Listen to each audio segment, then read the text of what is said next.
December 9th, 1943, 23,000 feet above Emden, Germany. Staff Sergeant Paul Moore crouched in the ball turret of a B-17 named Liberty Belle, his gloved hands gripping the twin 50-caliber machine guns as a Focke-Wulf 190 rolled into its attack and run. Through the curved plexiglass beneath his feet, Moore watched the German fighter's wings light up with muzzle flashes. He knew what was coming. Everyone knew. The 20mm cannons mounted in those wings fired explosive shells, designed specifically to tear through aircraft aluminum like tissue paper. What Moore couldn't know in that frozen instant, was that between his body and those incoming shells sat something that shouldn't have been there. A modification that violated Army Air Force's regulations. Steel plate that had been welded into place not by official procurement channels or engineering specifications, but by a maintenance sergeant working unauthorized night shifts in a freezing hangar in East Anglia. The shells struck.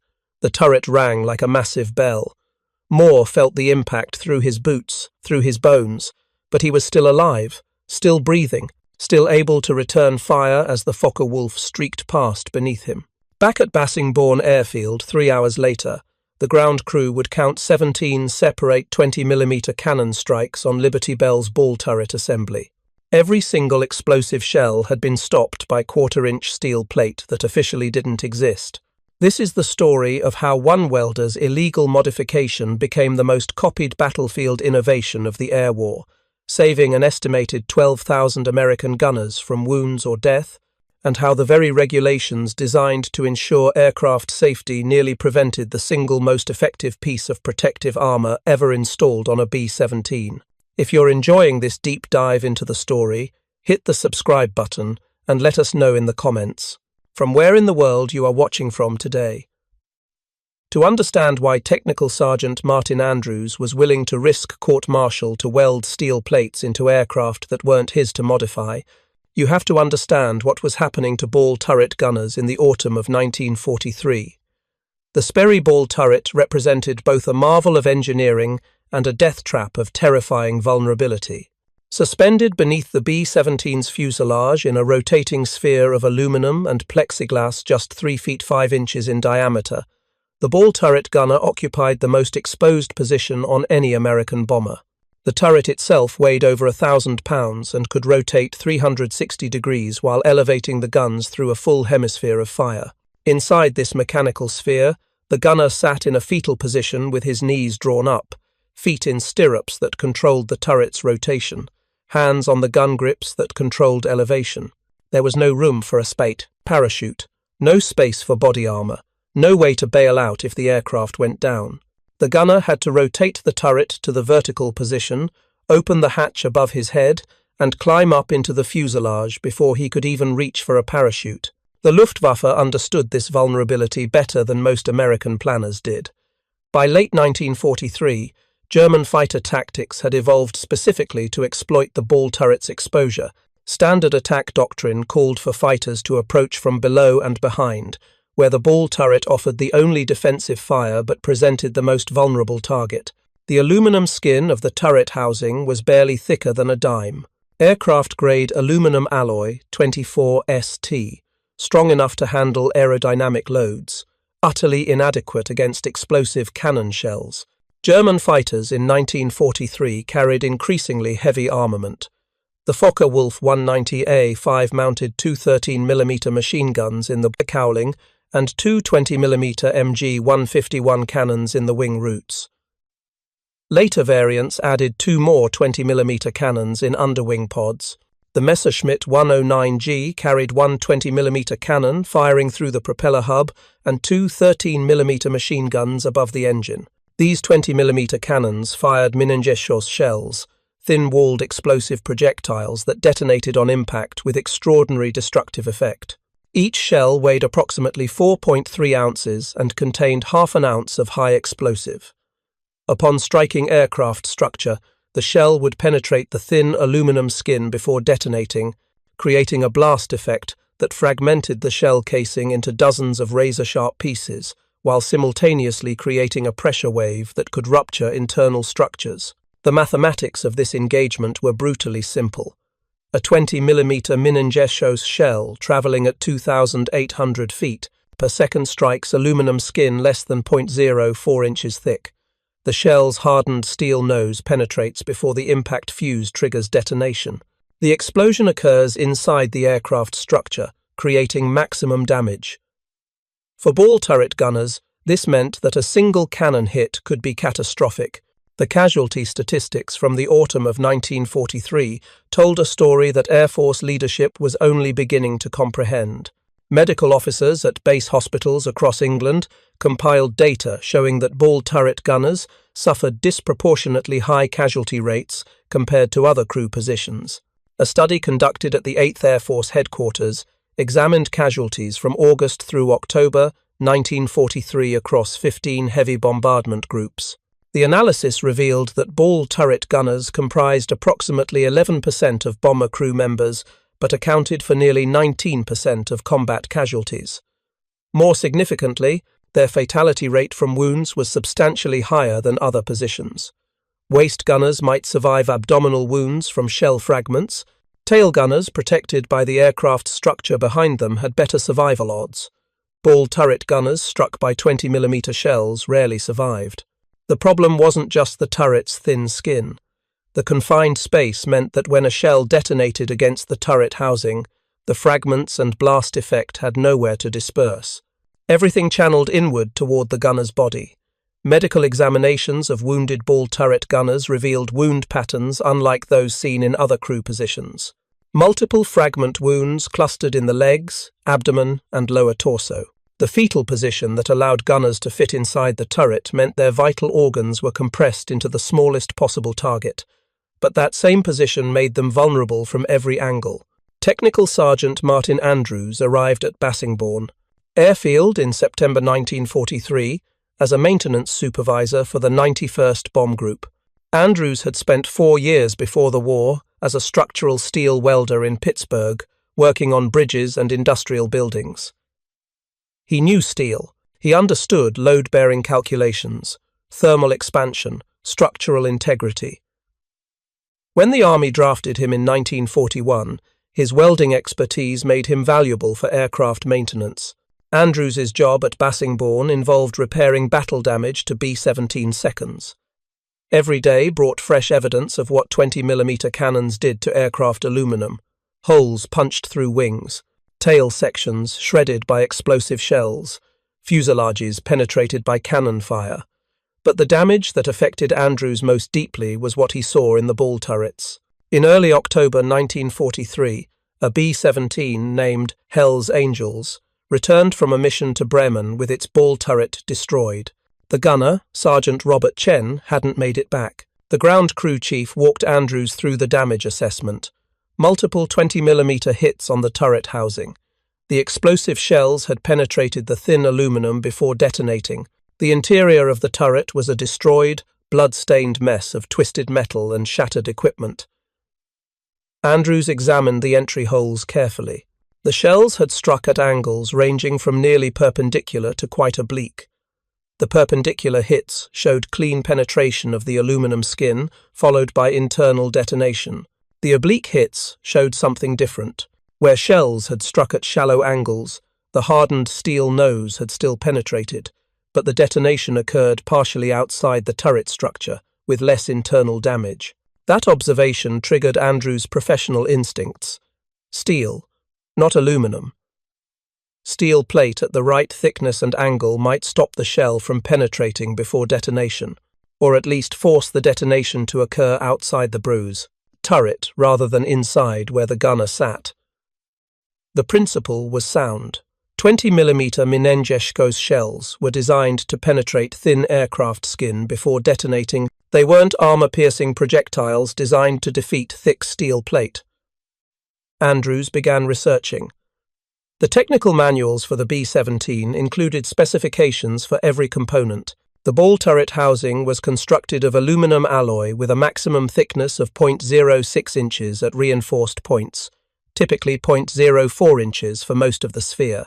Aircraft designers had prioritized weight savings and aerodynamic smoothness over protection, assuming that the ball turret's mobility and the bomber's defensive firepower would be sufficient.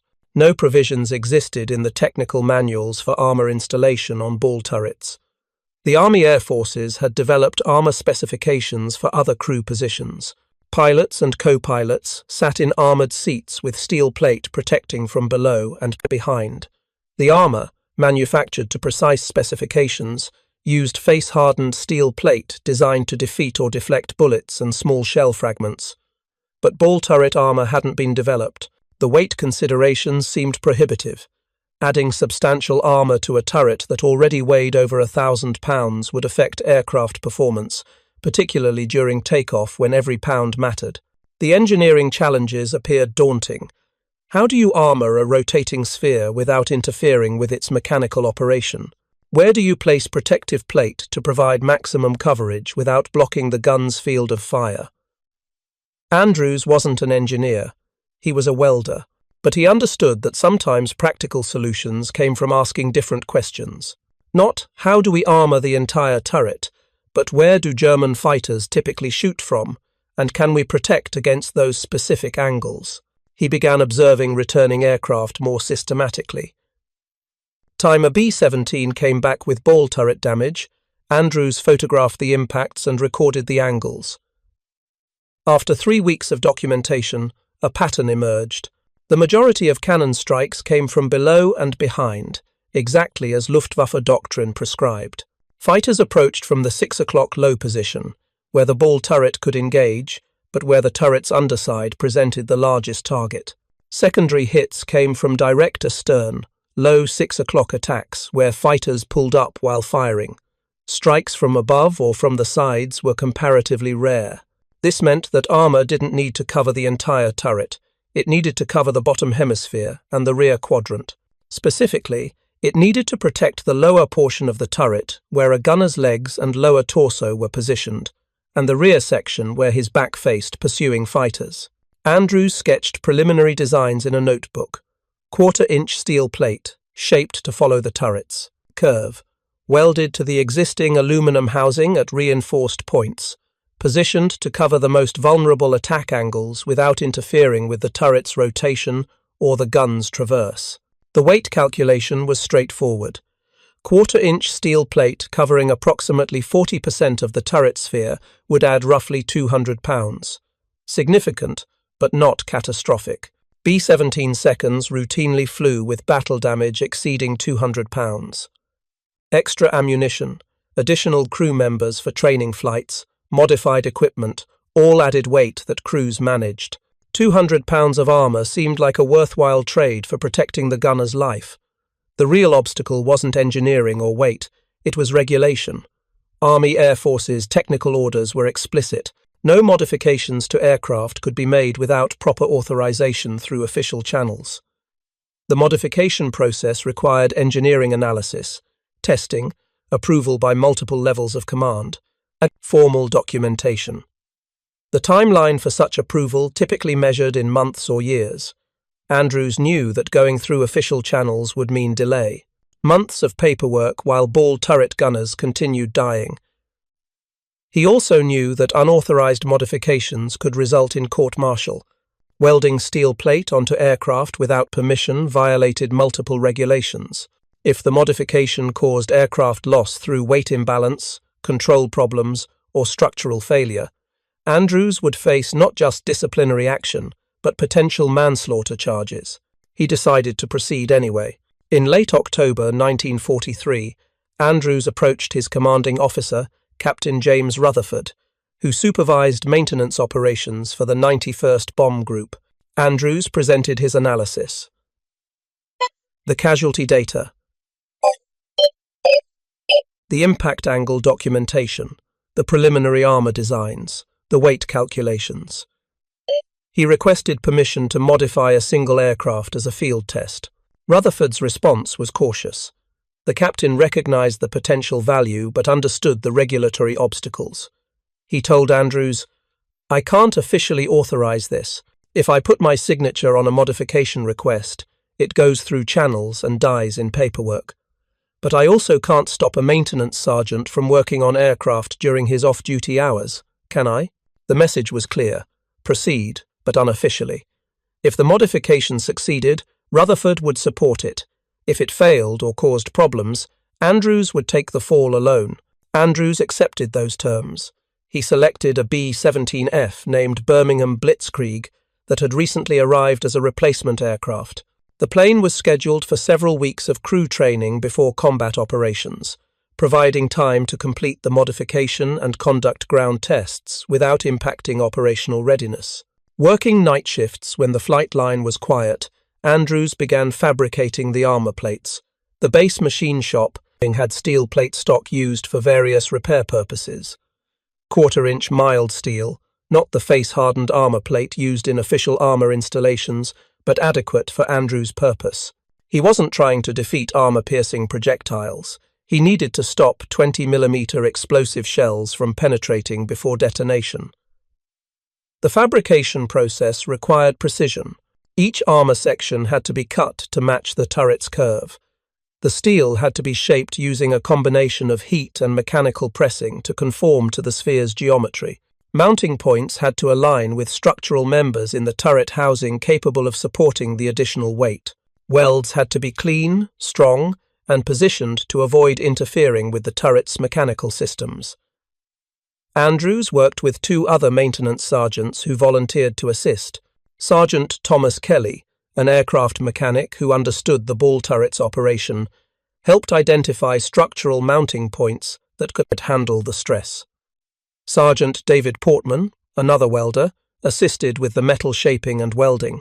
The three men worked through November nights in an unheated hangar, using portable lights and wearing every piece of cold-weather clothing they owned. The armor installation consisted of four main sections. The primary plate covered the lower hemisphere of the turret, a curved steel section approximately 3 feet in diameter that protected the bottom of the sphere where the gunner's legs and lower body were positioned. This section weighed 85 pounds and was welded to 6 reinforced mounting points on the turret's aluminum frame. A secondary plate protected the rear quadrant, covering the 6 o'clock position where pursuing fighters typically approached. This section, shaped like a truncated cone, weighed 60 pounds and attached at 4 points. 2 smaller side plates provided additional coverage for oblique angles, adding 30 pounds combined. The final piece was a dim curved strip along the bottom edge where the turret met the fuselage, protecting the vulnerable gap where the rotating mechanism was exposed. Each weld required careful attention to heat management. Steel and aluminum have different thermal expansion coefficients. Welding steel directly to aluminum would create stress points that could crack under operational loads. Andrews solved this by welding the steel plates to steel mounting brackets, which were then bolted through the aluminum housing to internal structural members. This allowed for slight differential movement while maintaining secure attachment. The completed modification added 195 pounds to Birmingham Blitzkrieg's ball turret.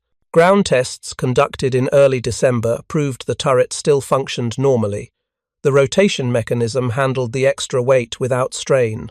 The guns traversed through their full range of motion. The added mass actually dampened vibration slightly, making the turret smoother during operation. On December 7, 1943, Birmingham Blitzkrieg flew its first combat mission with the armoured ball turret. The target was a Focke-Wulf factory at Osnabrück, Germany.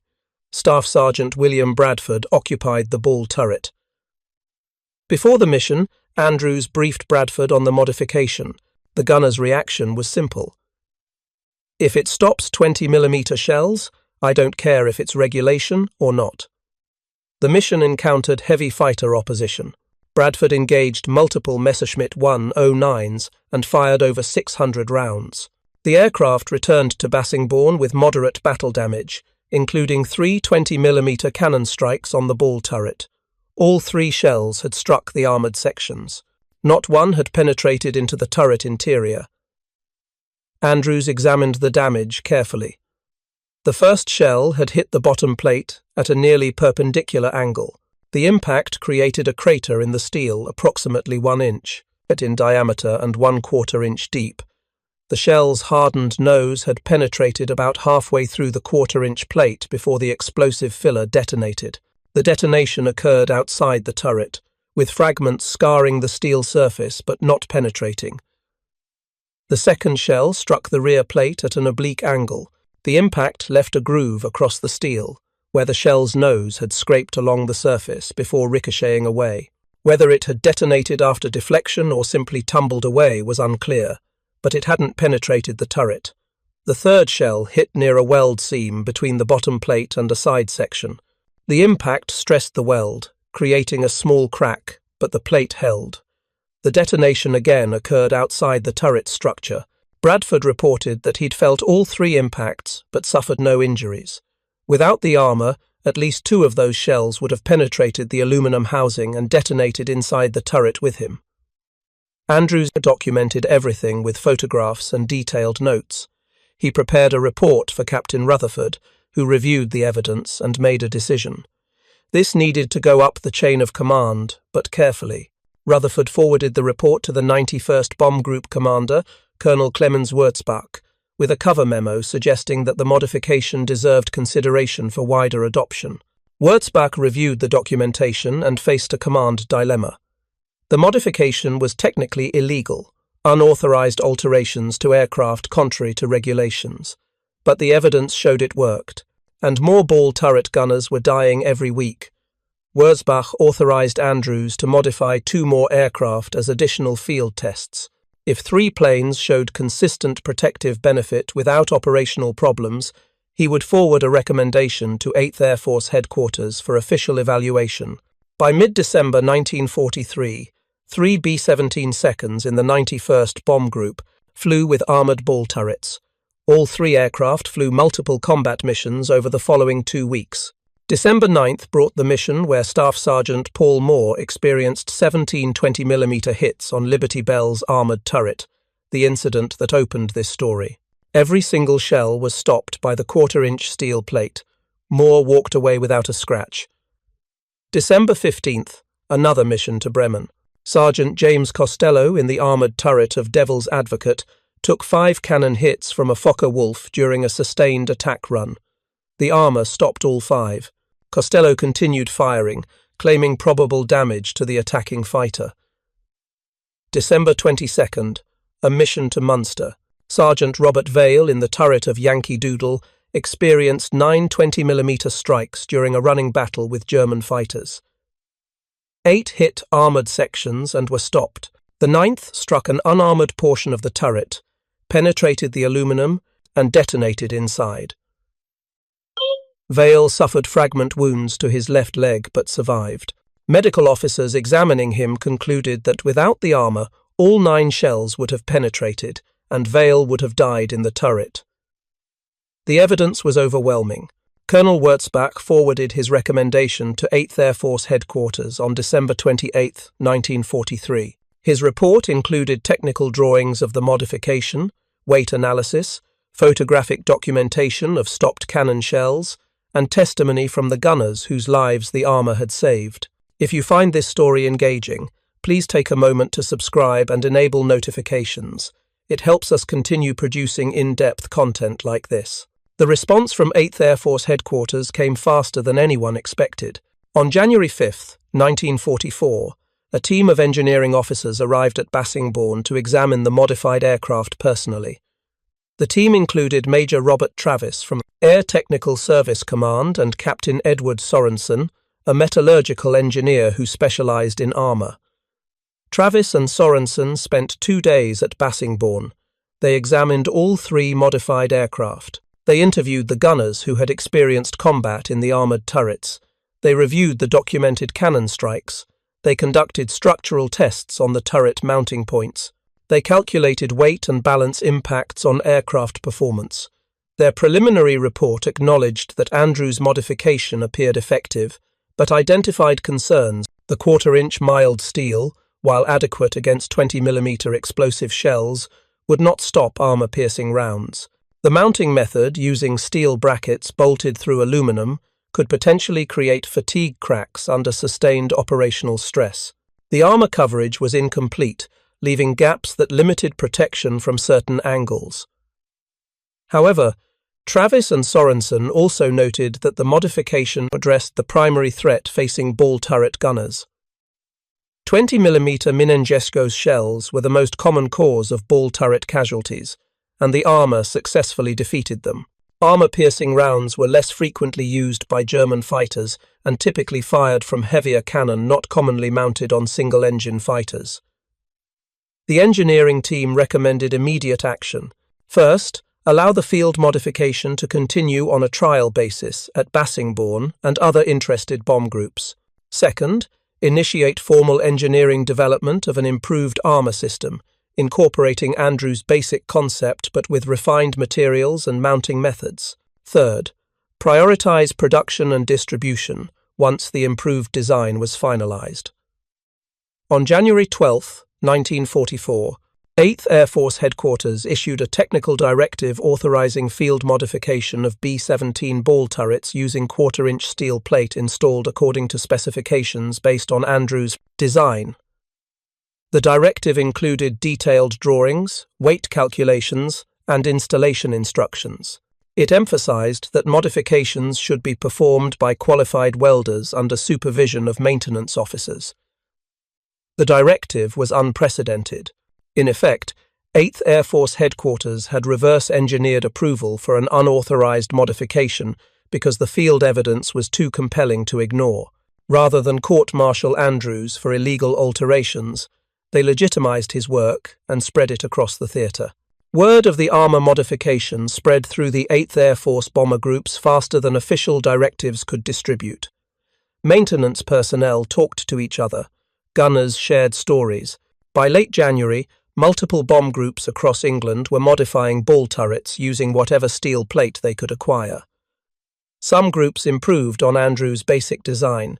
The 306th Bomb Group at Thurley added angled deflector plates at the core turret's lower edge, designed to force attacking shells to strike at oblique angles where they were more likely to ricochet.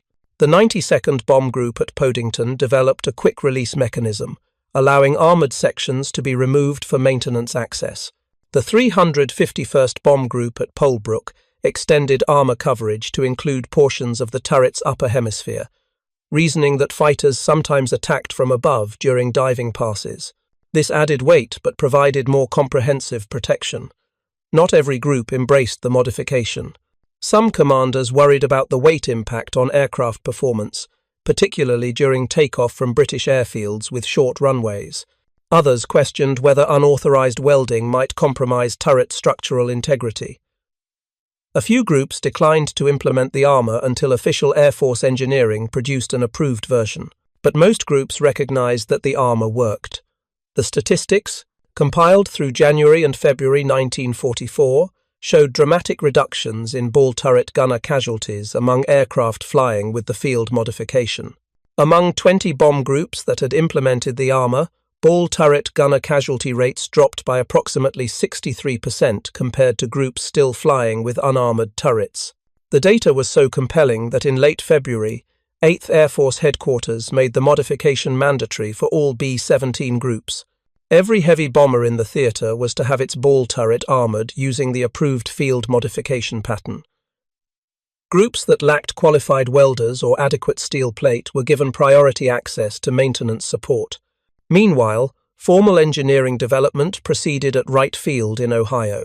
The Air Technical Service Command assigned a team to develop an improved armor system for production installation on new B-17 seconds and retrofit kits for existing aircraft. The Wright Field team faced the same challenges Andrews had encountered, but with more resources and fewer time constraints. They tested various steel alloys to find the optimal combination of hardness and weight. Face-hardened armor plate, while heavier than mild steel, offered better protection against armor-piercing projectiles. The final specification called for 3/8-inch face-hardened steel for the primary bottom section, with quarter-inch plate for secondary sections. The increased thickness added weight, but provided a margin of safety against heavier cannon. The Wright Field design incorporated better mounting hardware. Instead of brackets bolted through aluminum, the improved system used reinforced attachment points that distributed stress more evenly. The armor sections were shaped more precisely to match the turret's curve, reducing gaps and providing better coverage. The complete system weighed 260 pounds, heavier than Andrews's version, but substantially more protective. Production. The contracts were awarded to multiple manufacturers. The Boeing plant in Seattle began installing the improved armor on new B-17Gs coming off the production line in April 1944. Retrofit kits were produced for existing aircraft, allowing groups to upgrade from field modifications to the official armor system. By June 1944, most 8th Air Force B-17 seconds flew with either Andrews field modification or the improved production armor. The impact on ball turret gunner survival was profound. Analysis conducted by 8th Air Force medical officers in summer 1944 compared casualty rates before and after armor introduction. Between August and December 1943, before armor, ball turret gunners suffered approximately 1.4 casualties per 100 sorties. Between February and May 1944, after widespread armor adoption, the rate dropped to 0.5 casualties per 100 sorties, a reduction of 64%. More significantly, the fatality rate for wounded ball turret gunners declined dramatically. Before armor, approximately 47% of ball turret gunners struck by cannon fire died of their wounds. After armor, that rate dropped to 18%.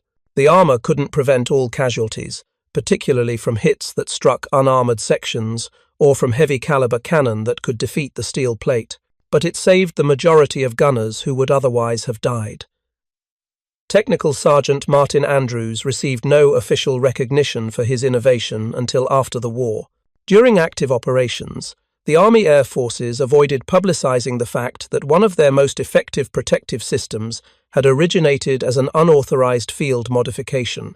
The implications would have been embarrassing, suggesting that official procurement channels had failed to protect crews adequately. But within the maintenance community, Andrews became something of a legend. Other maintenance personnel knew the story.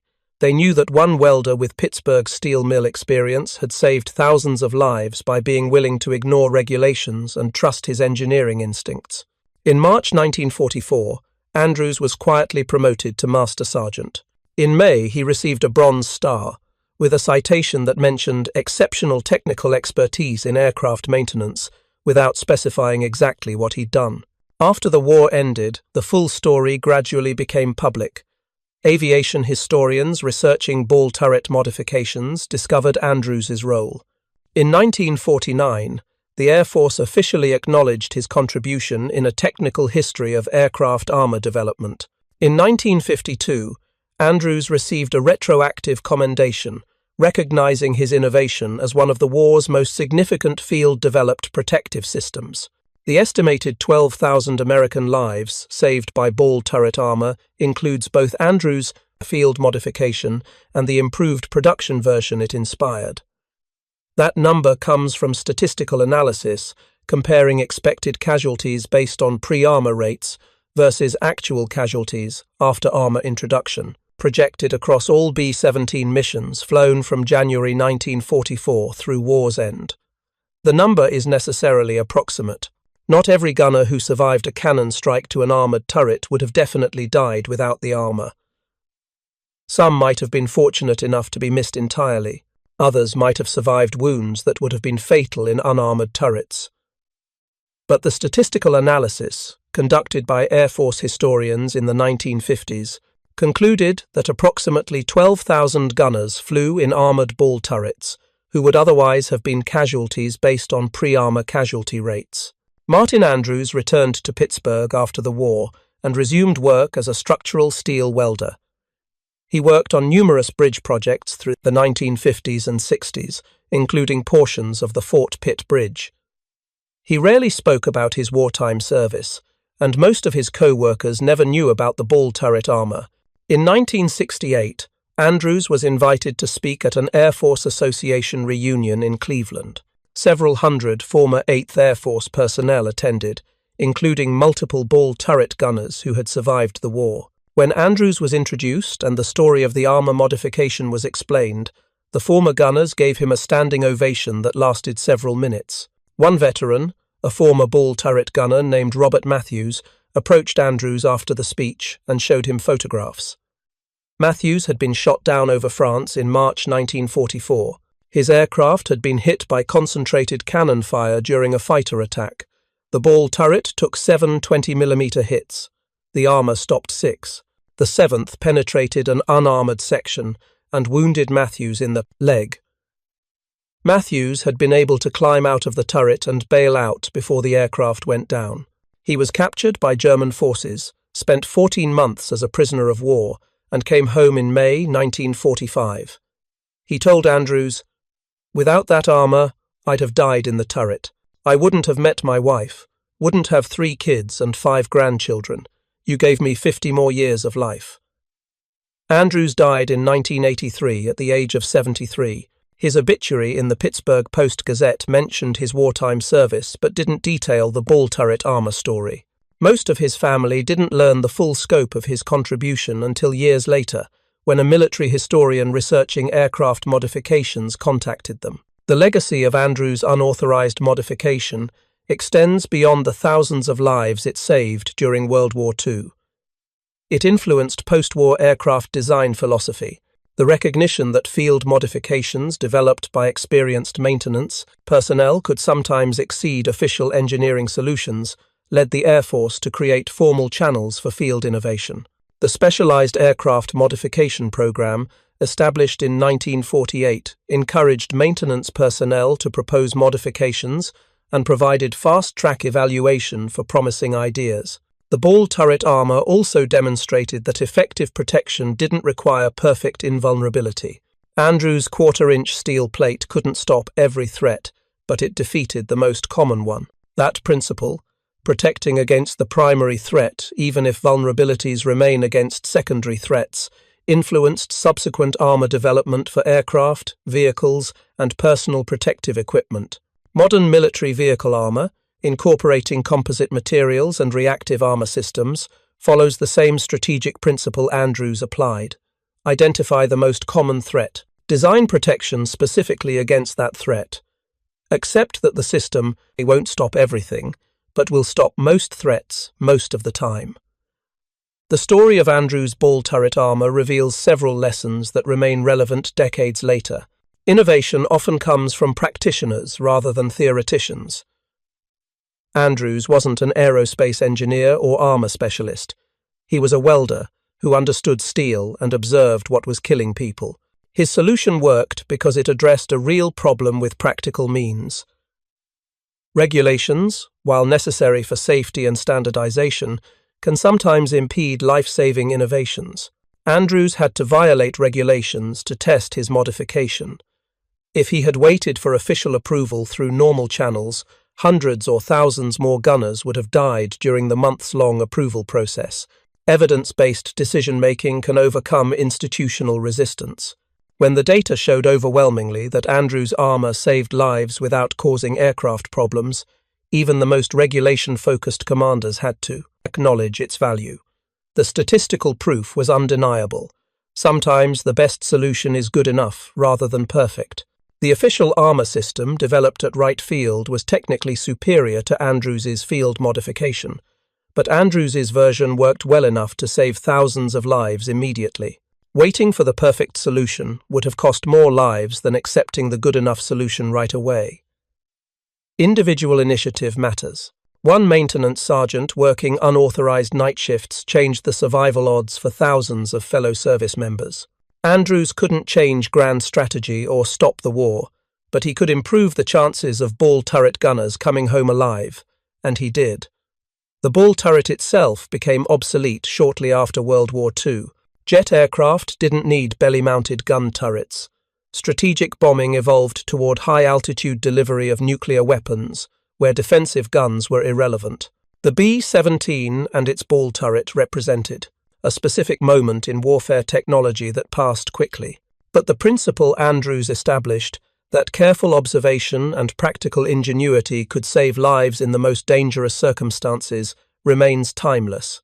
Every time a soldier survives because of improved body armor, every time an aircraft crew walks away from a crash because of better safety systems, every time protective equipment prevents an otherwise fatal injury, The legacy of Martin Andrews' illegal ball turret armor is validated again.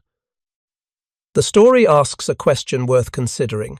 How many other life-saving innovations were never implemented because someone followed regulations instead of following evidence? How many Martin Andrewses in other conflicts, other military branches, other wars, had ideas that would have saved lives but never tested them because the rules said no? We can't know, but we know that at Bassingbourn Airfield in November 1943, one welder decided that saving lives mattered more than following rules. We know that his decision, validated by commanders willing to look past regulations to see results, saved approximately 12,000 American airmen from death or wounds. We know that sometimes the difference between catastrophic casualties and acceptable losses comes down to one person being willing to try something unauthorized in the desperate hope that it might work. The morning of December 9th, 1943, Staff Sergeant Paul Moore climbed into the ball turret of Liberty Belle, not knowing that quarter-inch steel plates surrounded him. He couldn't see the armor through the turret's interior lining. He couldn't know that a maintenance sergeant had worked through cold November nights, welding that plate into place without official permission. All Moore knew was that when 17 20mm cannon shells struck his turret during the mission to Emden, he survived. All those other gunners, flying in armoured turrets across the 8th Air Force in 1944 and 45, knew was that more of them came home alive than statistical probability suggested they should. That's the legacy of Technical Sergeant Martin Andrews and his illegal steel plate. Not grand strategy or technological breakthroughs, but thousands of individual lives extended, families that weren't destroyed, futures that weren't erased. One welder with Pittsburgh experience and a willingness to break rules when lives hung in the balance. Sometimes that's what it takes to save 12,000 people from 20mm cannon fire at 23,000 feet above Germany. Thank you for watching. For more detailed historical breakdowns, check out the other videos on your screen now, and don't forget to subscribe.